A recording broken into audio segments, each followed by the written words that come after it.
Number 10. Will Carroll. Will Carroll, the drummer of the band Death Angel, caught COVID-19 at the end of his band's European tour. It was a long, hard battle, and thankfully, Carroll was able to come back from it, but the battle along the way may have included an encounter with Satan himself. The virus put him in a critical state, which involved Carroll lying unconscious in his hospital bed for 12 days straight. In an interview with San Francisco Chronicle though, Will revealed that those 12 days were spent in a peaceful dream state. In his dreams, or I would call them nightmares, the devil would punish him repeatedly for the sin of sloth. The devil would apparently turn him into a bulbous-like creature and make him puke blood until his heart gave out. These were the dreams he was having over and over again. Since recovering from the disease, needless to say, Carroll has changed his lifestyle habits. For more reason than this one, it appears recovering from this awful virus we all hate definitely felt like returning from hell. Maybe the virus is from there too. Wouldn't be surprised, to be honest. Number 9. Giuseppe Tartini. Everybody wants to be the best at something, but for Tartini, the best just wasn't good enough. Tartini was born on April 8th, 1692, and the guy might as well have been born with a violin in his hand. He was brilliant, a brilliant musician and composer, and he thought so too, until one day he heard someone playing the instrument he dedicated his life to with a kind of expertise that he had never heard. This sent him spiraling, and for 12 days, Tartini locked himself away, practicing all hours of the day. While he drove himself mad, the devil decided to pay a visit to a desperate soul in a dream. He offered to make Tartini the most masterful violinist in the world in exchange for his soul. Like the wise guy he was, he asked for a demonstration, so the devil picked up the instrument and played a sonata with ease and beauty like nothing he'd ever heard before. When Giuseppe awoke, he scrambled to write down the sonata, which has become easily one of his most popular pieces of work. Its name? The Devil's Trill, and I listened to it and it is beautiful. For his entire career though, Tartini remained frustrated with the piece, as he was never able to play it exactly as he had heard it. This story is a reminder to never make a deal with the devil, as you never really get what you asked for. Number 8. Rose la Tulipe. It appears that the devil and the violin kind of go hand in hand. The story of Rose la Tulipe is a famous French-Canadian story and one of my absolute favorites. The woman who shared this story with me swears it was true, and I can't help but believe it either. Rose begged her father to host a dance on the eve of Lent, and he agreed, but with one condition: that at midnight the dancing had to stop. Dancing wasn't allowed during Lent, so if they continued, they would be sinning. Rose agreed, and everyone came to join on the night, and Rose danced with anyone who would, even with other men, though she was engaged. Then at 11 p.m. a knock came at the door, and the priest opened it to reveal a dazzlingly handsome stranger, and Rose fell hard. The priest welcomed him and requested that he take off his hat, shoes, and jacket, all of which the man refused, saying he wasn't staying long. He immediately swept Rose in a dance and asked no one else for the remainder of the evening. As soon as midnight hit, the dancing stopped, but the man whispered in her ear, "Just one last dance, my Rose." With struggles she resisted, but suddenly her feet, bewitched it seemed, began dancing without her. The man then kissed her, and the spark from their kiss set the house ablaze. The next morning Rose was found mumbling around the ashes, now mysteriously an old woman, the devil having taken part of her soul with him. I know, that sounds like a legend, but like, thanks for indulging me because I really love that story and I want an opportunity to tell it, so here it is. Other versions say that she actually got taken back to hell with him, and another is that her mother came and saved her. A whole bunch of stuff, but I think that one's my favorite. Okay, number 7. Richard Cable. Richard Cable might as well have been the devil himself. A squire at Brooke Manor in Devon, England in the 1600s, he was known as a monstrously cruel man. He abused his wife, and one night she escaped him with him hot on her heels. He killed her and her faithful dog, but little did the man know that that dog would haunt him for the rest of his days, and there would be many. At least that's what Cable thought. Cable had made a deal with the devil to live forever, but mysteriously, Cable passed away in 1677. But it appears the devil did give him everlasting life, as a spirit walking the moors at night, forever being chased by a herd of hounds. The locals even put iron bars around his tomb because there were so many sightings of him wandering around the moors. Instead, now, a red glow occasionally emits from his resting place, and the howls of demons are said to gather, waiting to claim his soul for their master. Number 6. Saint Dunstan. Saint Dunstan was a saint who lived in 900s, and for some reason the devil loved to visit him. He was a talented metalsmith, and one day an old man requested that he make a chalice for him.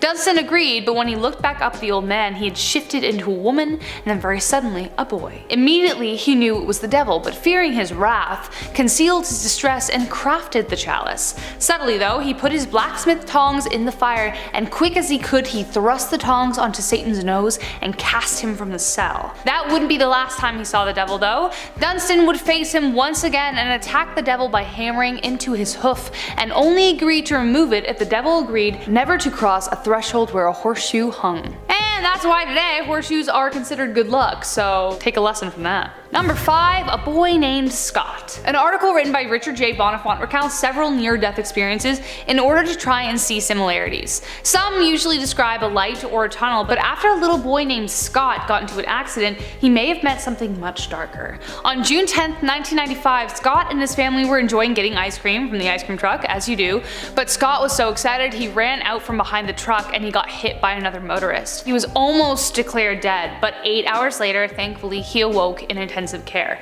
The weirdest part was that he described in perfect detail what had happened to him as if he was watching from across the street. He knew every single detail. It was really freaky. Even recalled trying to give his dad a hug, but passing right through him. The scariest thing though was who he ended up meeting. He suddenly faced a dark vortex and felt himself being drawn into it by the haunting, putrid image of the devil. Scott said he looked like a man made of rotting flesh, and he tried to grab Scott, but he was whisked away into a tunnel of light, so it was kind of like the devil's trying to steal him from God. I'm glad things ended well for the little boy, getting to be with his family again, but still, not something anyone wants to see in the afterlife. Number 4, Dr. Paul Thigpen. All of a sudden I felt as if the darkness had filled my whole body and that there was maybe a little part of it that was still me. That was a clip of an interview with Dr. Paul Thigpen, who despite being raised under a Christian household became an atheist before he was even 12 years old. That is until one day he was hanging with his friends when he was around 17 by the water in the front seat of a car. All 3 of them were squished in, and a palpable darkness began pressing into the top of his head all the way to the bottom of his toes. He said it took over the majority of his body, and though he'd become an atheist, he didn't drink or do drugs, so we know this isn't a psychedelic experience, but his body suddenly felt like a kind of superhuman strength taking over him. A voice in his head whispered, "I'm throwing you into the water." To this day, Dr. Paul can't swim, and his body started moving across his friend's seat to leave the car. He knew he was going to die. Then he heard another voice that said focus on the cross. He suddenly remembered the cross his girlfriend gave him, so he grabbed it, and meanwhile his friends were like freaking out. After holding the cross for a while, he said the darkness subsided, and when he told his friend what had happened, he said, "That's strange. The same thing happened to my girlfriend." He sought counsel from another friend who without a doubt said that he'd been visited by the devil. Later he discovered that his girlfriend's friend was a witch, and that kind of pointed all the arrows in that direction, so who knows. Was it a demon or in fact the devil? Either way, something changed his mind. Watch the rest of the interview and decide for yourself. Number 3, the man with the glowing eyes. Reddit user Dabby_U_69 had an experience as a kid that I don't think anyone could be the same after. They grew up in a pagan household, which apparently meant you saw a lot of weird stuff.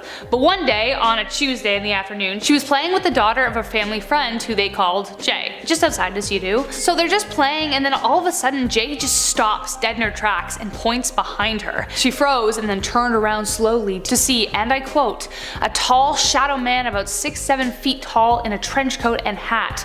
The scariest thing about him was his eyes. Oh god, his eyes. Huge, red, and glowing circles, but its actual eyes were small, bloodshot, and his pupils were tiny. The man reportedly tried to strangle them, but they bolted too quick for the house. Once they told their moms, they in turn freaked out because apparently at the same time the man appeared, the TV had turned long static. They brought in a psychic who said, 'My love, the devil is here and he wants to hurt you. He was sent by someone, but we don't know who.' The woman then gave a crystal bottle filled with sage and lavender along with something else to ward him off, and apparently the bottle is running out.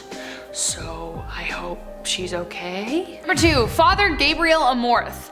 Father Gabriel Amorth was the official exorcist for the Diocese of Rome and claimed to have performed 60,000 exorcisms before he died in 2016. But one day in 1997 he encountered a spirit he never thought he'd see. A slim young peasant man was escorted to a small room where Father Amorth waited him. Immediately he knew something was wrong. He requested the help of Jesus, and as soon as he did, the man began to spit and curse in English, which wasn't a language the man was known to speak. But then the man was seething with anger and drool dripped from his mouth as he stared down the father. He tried to attack him, but the exorcist held him back with prayers, demanding the demon reveal its name. He called out, "Unclean spirit, whoever you are and all your companions who possess this servant of God, I command you, tell me your name, the day and the hour of your damnation." The man snarled, and what came out next paralyzed him. Dripping evil, the man said, "I am Lucifer." He continued fighting the devil with prayer, and the windows formed ice crystals as he did so. The man also bent backwards for 25 minutes, howling at him, then began hovering at 3 feet in the air. Was it him? We don't know! We just don't know, but it certainly sounds like it. Number 1, last but not least, we kind of have to talk about this because I think a bunch of people saw the devil here. Castle Huska is one of the creepiest places in the world, as it was specifically built to keep the devil inside. Legend says that the castle was built over a gateway to hell. From afar, it looks like a typical old castle until you get closer. The castle wasn't built to be lived in, as evident by the fake windows and doors. Though there is a way inside, people don't recommend you step foot in there. In 878 AD, winged beasts and half-human creatures spilled from the gateway and terrorized the people in the village. Somehow they held them off long enough to build the place, but they were still curious. When construction first began, prisoners in the village would be offered a pardon if they agreed to be lowered by rope into the hole. The first man to attempt it is said to have met the devil himself while he was down there. He was tied up and slowly lowered. After a few moments in the darkness, the man began screaming and begged to be pulled up. By the time they hauled him up, he looked as though he aged 30 years. His hair was white, his skin creased and speckled. They tried to discover what he had seen, but the man was incoherent and was later put into an insane asylum before dying 2 days later. Coming in at number 10, Robert Johnson. One of the most famous situations of someone selling their soul to the devil. It would seem that he kind of got a raw deal, because even though this dude became one of the best jazz players of all time, he died at 27. Dude, if I'm selling my soul to the devil, you better believe that I'm going to want to live a full life. Like, you get my soul for eternity after I die. The least you can do is let me enjoy the deal until I'm in my 90s, and I want to be a good 90. Like, I want to be able to run around like I'm Jack LaLanne. But rumor has it that Johnson was horrible at the guitar before he made his deal with the devil. Back then when he played music, it was so bad that cats would scream and people would throw stuff at him. Then he left for a while, went to the mysterious crossroads, and came back a god of the guitar. He might have just found a teacher who was willing to show him how to use the tools that he was given that unlock his God-given powers to play the axe like a legend. Or maybe he did go down the easy road and got the devil to hook him up with some unholy powers to juice the whole thing up a little bit. Either way, if I was him, I would have played into the rumor because it would have made you more popular.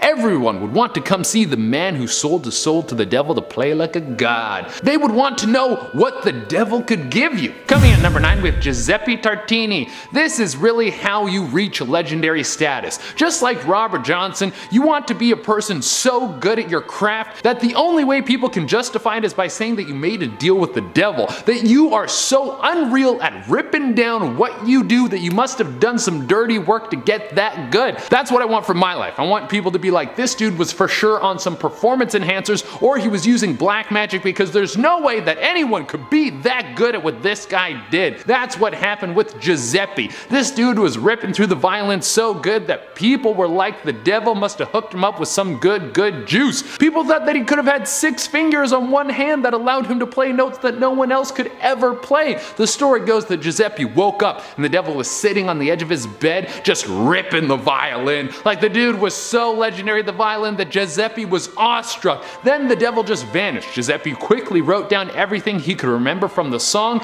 and that became the Devil's Trill Sonata. It blew people away and everyone was breaking down to that song. It was so sick. But Giuseppe said the song that the devil played was even more legendary and was super lit. Those were his exact words. Coming in at number 8, we have Christian Bale, one of the greatest actors of our generation. How does he do it? Well, so it must be the devil. I'm starting to see a pattern here. It seems like back in the day, people used to say the best people must have sold their soul to the devil in order to become great, because how else could they do it? Nowadays, if you become rich and famous, you are part of the Illuminati, which worships the devil. I mean, it's the only logical answer, right? It's not like people just work really hard and then they are able to achieve things that no other person ever could. There's no way that these speculations could be coming from people who haven't achieved anything of substance, looking up at the people above them and then creating insane dialogue so they can cope with their inadequacies. No, that could never be the case, but in the case of Christian Bale, he did actually thank the devil in one of his Golden Globe speeches, which is pretty sus. I mean, he was probably just trying to stir the pot because he knows that people will freak out if he says something like that, or maybe the dude does believe in the devil. I don't know. Alright, coming in the next spot, we have Johann Faust. Unlike the other people on this list so far, this dude is a legendary bad guy. Faust was a teacher, professor, and one of the smartest people of his generation. He was alive in the 1500s, and back then he had one goal and one goal only. That was to become the smartest man alive. He wanted people to bow down to him and his genius, and he wanted the recognition that he believed he deserved. Because of this, he had an ego the size of Jupiter and thought that everyone was beneath him. He would beat his students, and he was known for being rude to everyone around him.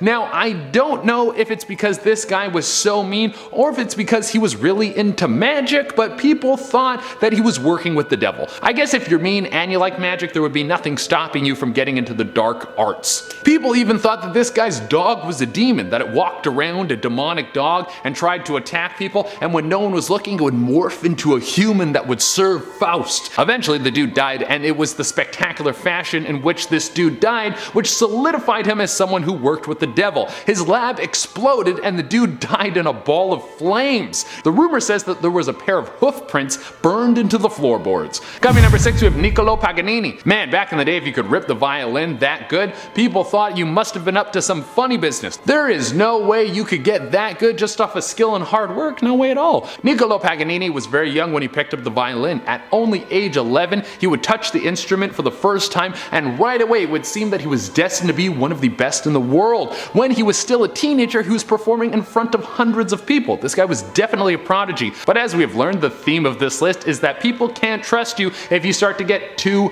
good. So there was talk that this dude sold his soul to the devil. People said that he would perform rituals to make himself more powerful, and that he even used dark magic to infuse a soul into his violin so it would sound even more beautiful. People say they saw the devil come out of him and stand next to him when he played. The kicker to this was that he didn't want to be blessed before he died. This was something that was very common back in the day. People wanted a priest to give them some sort of magic so they could go up and hang out with God, but Paganini denied this. Maybe because he knew he was going to hell and it was going to be way cooler and way more fun than going to heaven. Coming in number 5, we have Jimmy Page, once again hitting it with a legendary musician. It would be no surprise that the lead guitarist of Led Zeppelin, one of the greatest rock bands in the world, has suspicions circling around him that he made a deal with the devil. I mean, when rock and roll was coming up, everyone was saying that it was the devil's music. Well, then the devil has great taste, that's all I'm saying. But there's a little more juice to this than Republicans in the 70s being afraid that music was going to bring the end of the world. The thing is, Jimmy was actually a huge fan of the occult and apparently was very open about following the teachings to try and get better at guitar. Hey man, if you're trying to make it to the top, there isn't really anything wrong you can do as long as you're not hurting anyone. Cast a spell from a book to make those fingers move as fast as you can so you're always on the cutting edge of music. And all of this came together when apparently you could hear the devil speak when you played Stairway to Heaven backwards. Yeah, I don't think that is true, but people love to think that the devil is hiding in rock and roll. Coming in number 4, we have Snoop Dogg. Yeah, Snoop D-O-double-G. This dude is a legend. Could you imagine you're so much of a legend that you became one of the best rappers of all time? You started popping into movies. You changed your name to Snoop Lion for a bit. You become a commentator for a Mike Tyson fight, and you become best friends with Martha Stewart after she goes to jail. This dude has lived a life that would put most people to shame. Now, how has he been able to be so legendary? Was it skill? Was it luck? Was it coming up with his own language that people would actually learn to speak? Well, no, it was of course a deal with the devil, guys. Apparently in a song, Snoop talks about a voice coming into him and telling him to make a deal, and if he took the deal, he would live eternal and forever. Not a bad deal if you ask me. Coming in number 3, we have Urbain Grandier. It should be no surprise that the church has some weird things going on inside its walls. I mean, we know that it's full of creeps today that are doing horrible things, so someone who worships the devil is kind of small potatoes compared to the other things that are going going on. Now, Urbain was ahead of his time when it came to being a horrible person in the church. He was apparently summoning the devil all the time and had magical powers. He would put curses on people he didn't like, and there was even a contract found that was said to be signed by the devil, and it was used against him in court. Could you imagine today, someone finds a fake contract and then they use it against you to put you in prison? Lol, that is great. And coming in number 2, we have Antonia Rose. This case of selling your soul to the devil was so famous that it impacted the culture of witches forever. So Rose was living back in the 1400s, and she wasn't doing well. She was trying to take care of her kid, but her husband had left, so she had to do whatever she could to try and keep this kid alive. Apparently the stress of just trying to stay alive started to wear on her, and she started to indulge in psychedelic drugs that you could rub on your skin. She was seen rubbing it on a broom handle and then riding it like you see witches do in popular culture today. Eventually people started to make claims that she was a witch and working with the devil when she attacked someone who came close to her home. She was arrested and convicted of being a witch and selling her soul to the devil. And coming at the number 1 spot, we have John Moulton. Now this one takes the number 1 spot just because it's funny. Apparently John Moulton was ready to sell his soul to the devil, but he had a plan. See, if you look through the history of the devil, he isn't the hardest dude to outsmart. John made a deal with the Prince of Darkness that he would sell his soul if the devil came and filled his boots with gold. The devil was like, heck yes, but then the devil came to do his job and he found that Moulton had put his boots at the top of a chimney and cut out the bottoms. Basically, if the devil wanted to fill the boots with gold, he would have had to fill the whole chimney. And the devil hates being tricked, so he burned his house down. Basically, it's the same thing when traders on Wall Street bets learn how to make money off of the stock market, and then Robin Hood stopped them from trading because the devil can never lose. Coming in at number 10, we have Jay-Z. Can you become the king of the rap game without selling your soul to the devil? Well, probably, but people still think that Jay-Z must have made some sort of deal with the devil in order to make it to the top. There's a lot of hints of satanic symbols in his music videos, and people think that he is in the Illuminati. And this could be real. Maybe him and Beyonce are in a league of evil rich people who want to make the world fall apart so they can control it. But in order to think that Jay-Z is in the Illuminati and sold his soul to the devil, you have to believe in the Illuminati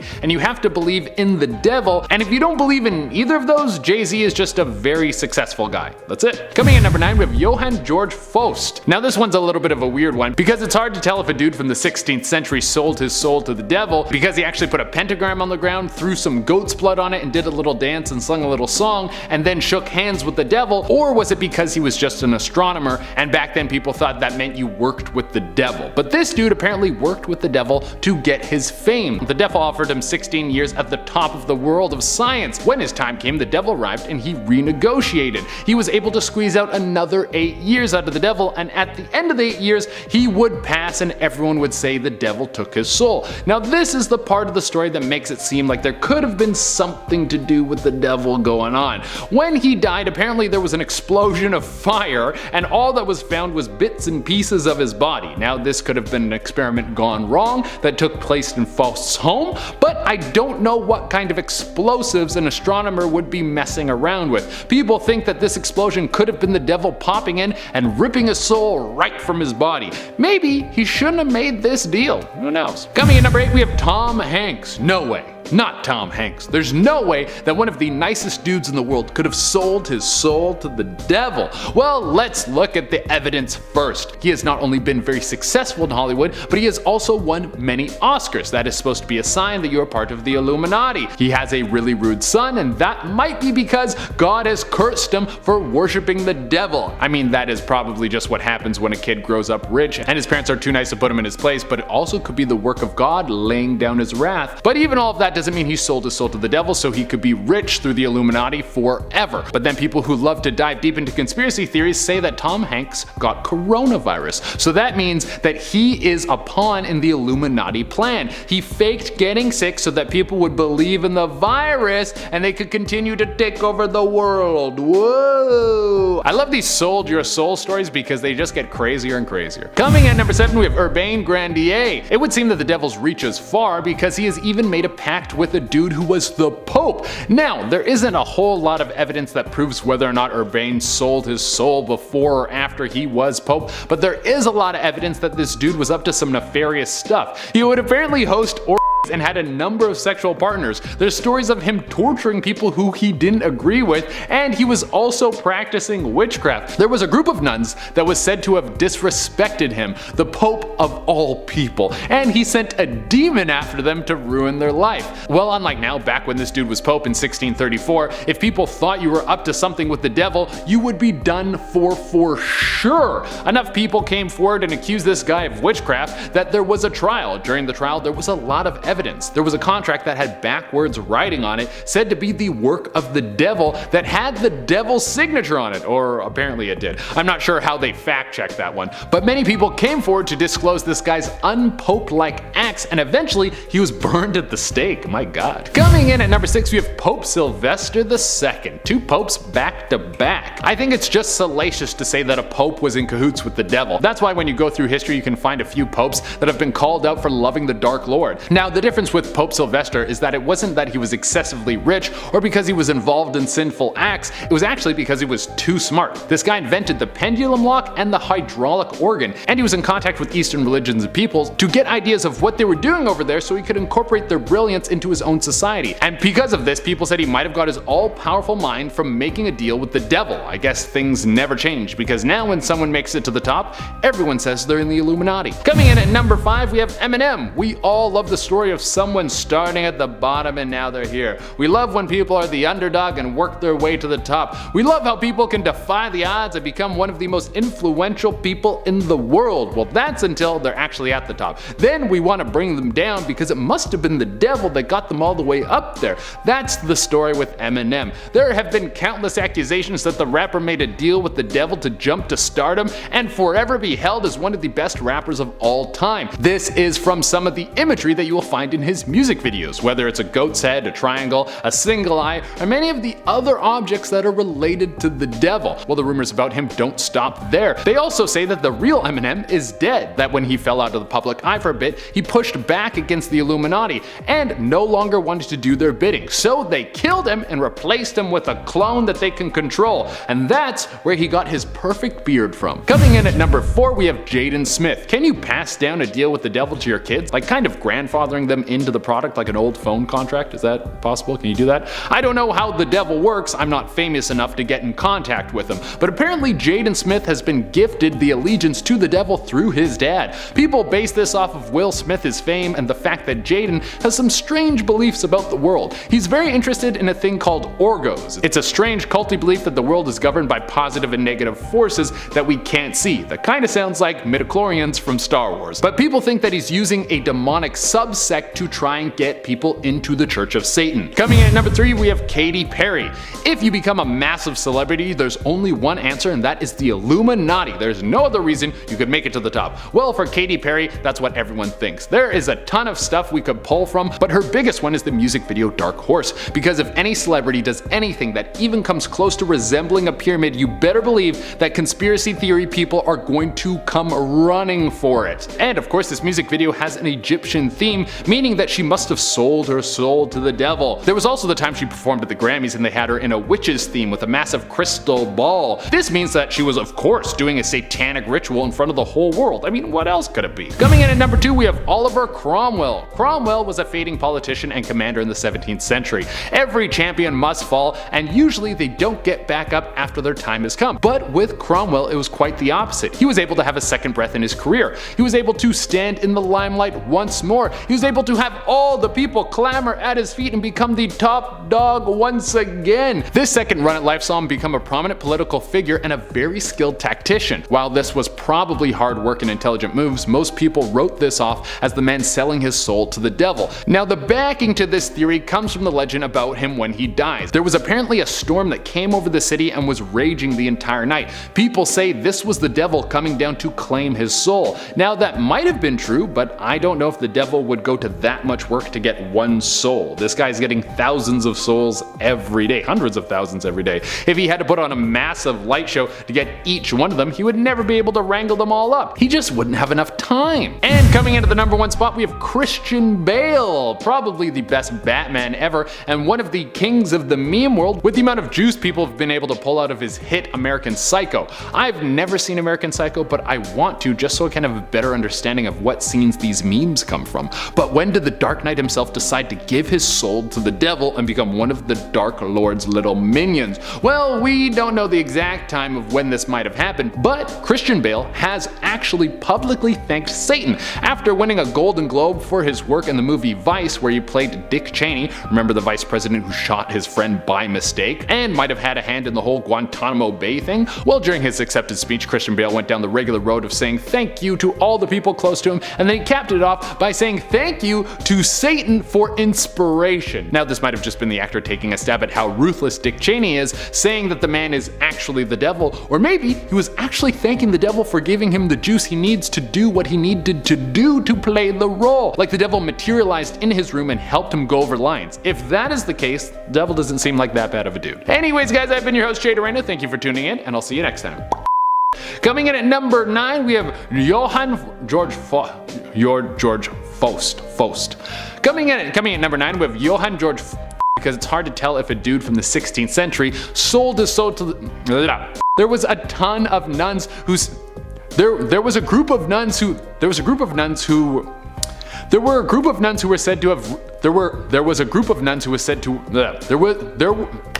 That's why when you go through history, you can find a food. Now the difference with Pope Sylvester is that